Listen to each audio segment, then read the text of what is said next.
Welcome to Sinful's Horror Stories. Today's video features true scary Lover's Lane stories. Each one of these stories is claimed to be true. If you're new to the channel, please be sure to subscribe now for future content. Email your true scary stories to thesinfulsavant@gmail.com. I will leave a link to my email in the description box below as well at the end. Sit back, relax, stay sinful. Story number 1. This was my father's story from years ago. He grew up in the 1970s and shared this story with me a while back.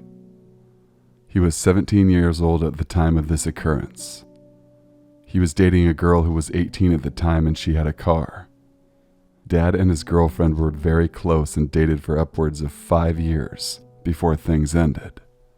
The time of year was late summer, and the weather was still very muggy and warm. Dad said Sarah and him decided to drive way out into a rural area outside of town where they grew up. This was a well-known lover's lane, so to speak. Dad wanted some real privacy for him and his girlfriend, so he drove about 3 miles out on some old deserted dirt road to enjoy the sounds of nature. The drive was nice and relaxing for them both. Dad pulled off the dirt road into a small clearing in the brush. There was a small creek that ran through the area, and they decided to sit next to it and visit. Sarah and Dad ended up kissing for about 10 minutes until she heard a small noise across the water. Dad describes what happens next with true terror in his eyes. This still shakes him up after all of these years. Dad said they both looked in the direction of the noise and saw a large man in fishing gear throwing rocks into the creek. At first they felt a sigh of relief, realizing it was probably just some man who was out fishing. They thought, who fishes this late at night though? Dad said hello and got no response. Maybe the man just couldn't hear him. He said, "Sir, how are you doing?" No response. Dad was starting to feel pretty creeped out in this moment. Things went silent for what felt like forever, but was probably only 30 seconds in real time. The man looked up at them and smiled, then started throwing rocks at them from across the creek.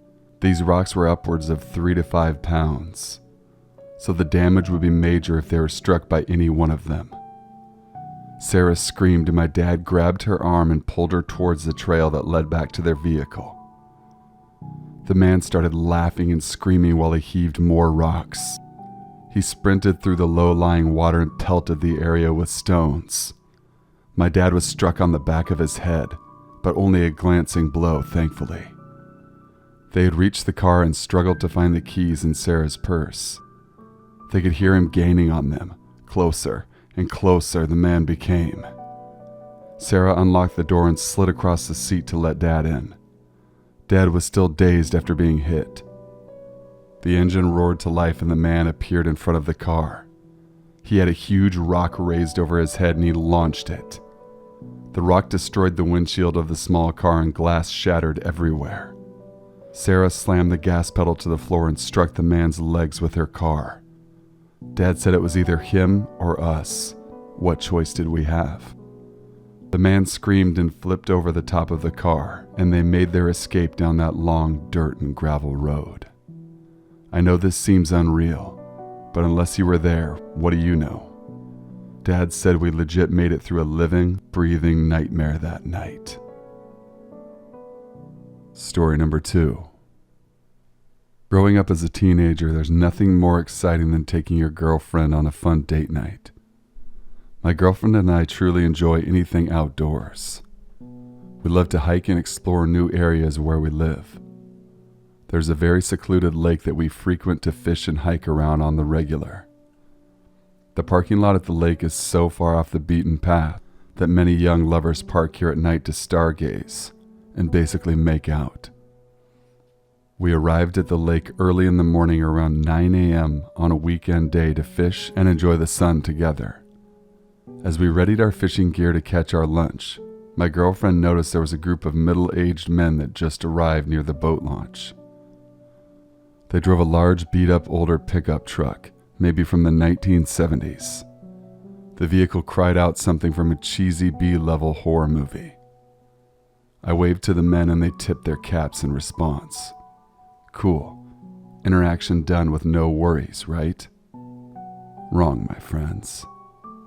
My girlfriend is a very beautiful young lady and gets noticed quite often when we are out. An hour passed by and I needed to find a tree to relieve my bladder behind.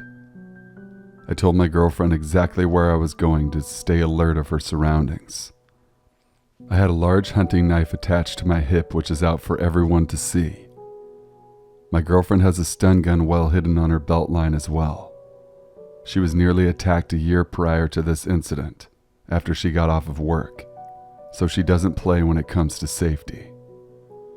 I quickly find a place to use the bathroom, and as I'm making my way back to the dock area, I hear a scream, and not from my girlfriend. I start sprinting back to her and see one of the large men on the ground wincing in pain. Apparently my girlfriend had bent over to change her lure on her fishing pole, and one of the men slapped her ass. She didn't miss a beat and got this dude with her stun gun. The other men that the man was with freaked out and jogged back to their truck. I told this fool that he needed to pack his things and get lost or I would call the police. At this point, we decided to leave the area as well and move to a new spot to fish. Within 30 seconds of driving, the same old pickup truck appeared from a cloud of dust from a side trail. My adrenaline was surging and I floored the gas pedal, spun out and nearly ended up in a ditch. The truck roared up to us, and a man got out and sprinted up to my driver's side window, smashed the glass right in my face. Glass shards cut up the left side of my face and upper neck area. I felt like I was going into shock at any moment. The man said, "Boy, this is your lucky day," as he pointed a sawed-off shotgun at me. "Today, I will let you live." He smiled and pushed his left thumbnail into a cut on my neck, and then ran back to the truck and they sped off in the opposite direction. My mind displaces many parts of that traumatic day, and I will never understand why those men went to the extremes that they did. Story number 3. Late night adventures are what I am all about. My friends and I love to explore old broken down buildings and urbex type areas. I've always enjoyed history and learning as much as I can about life and things that have happened before my time. I often imagine that I'm exploring these areas in the time and place when they were active and thriving, whether it is an old mall or a closed mine shaft. This hobby can be quite dangerous, but provides such a rush of adrenaline. So, 2 of my closest friends and I drove up towards an old minimum security prison type camp about 20 miles north from our town. Some of our other friends have explored this area and said it was a total trip and that they loved the exploration. We waited until midnight to make the trip up to the old prison. We packed flashlights with loads of batteries, a few small weapons to protect ourselves just in case, and our GoPros to get any cool or scary footage. The roads that approach the prison are all unpaved and chewed up from years and years of harsh weather and father time. You have to pass a famous makeout spot in the woods that young lovers go to get better acquainted. As I approached the turnoff area, I noticed a small compact car with its lights on and driver's side door open. This seemed strange to us, especially at this late hour. The 3 of us exited my car and carefully approached the vehicle. My friend noticed that there was a large pool of blood on the gravel near the driver's door. I shined my flashlight on the area and you could see a path of blood leading deeper into the forest. We were scared of the potential danger, but also young and dumb teenage boys who thought we were invincible. I said, "Screw it, guys, we have to follow the trail of blood. Someone might be hurt." So, we carefully followed the bloodline. There were small drops in a constant pattern that led about a quarter mile into the lush forest. I thought to myself, what if this person was attacked by an animal or another human being?